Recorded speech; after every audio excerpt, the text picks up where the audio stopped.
Direct cream method of ghee preparation. The direct cream method is a widely used technique in the dairy industry for the large-scale production of ghee. This method involves the direct conversion of cream into ghee without first making butter. Here are the detailed steps involved in the process. First step is collection of cream. Fresh cream is typically collected from cow or buffalo milk, or a mixture of both. The cream should have a fat content of 30 to 40%, which is optimal for ghee production. The cream can be separated using a centrifuge or cream separator, which efficiently removes the milk from the fat. The quality of cream collected is crucial, as it directly affects the flavor and quality of the ghee.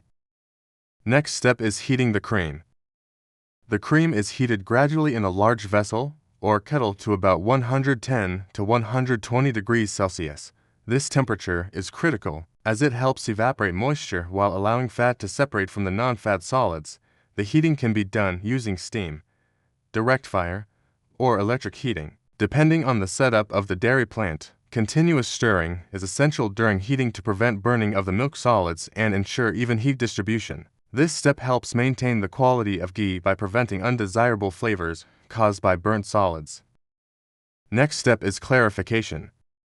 As the cream heats, the fat ghee rises to the top, while non-fat solids, such as proteins and lactose, settle at the bottom as curd particles. The ghee will appear golden and clear, while the sediments turn brownish, indicating the clarification process is underway. The melted fat is carefully decanted or strained through a muslin cloth or fine mesh to remove remaining curd particles and impurities. This step is crucial to achieve a high-quality, clear ghee. Final step is cooling and packaging. After clarification, the ghee is allowed to cool slightly. This cooling phase enables any remaining impurities to settle further at the bottom of the container. Before packaging, the ghee is often subjected to a final filtration to ensure that all impurities are removed, enhancing the shelf life and quality of the final product. The clarified ghee then stored in clean, airtight containers, which helps prevent oxidation and prolong shelf life. Proper storage conditions: cool, dark places are also essential to maintain quality. Thank you for watching, and subscribe for more and comment the topic you need.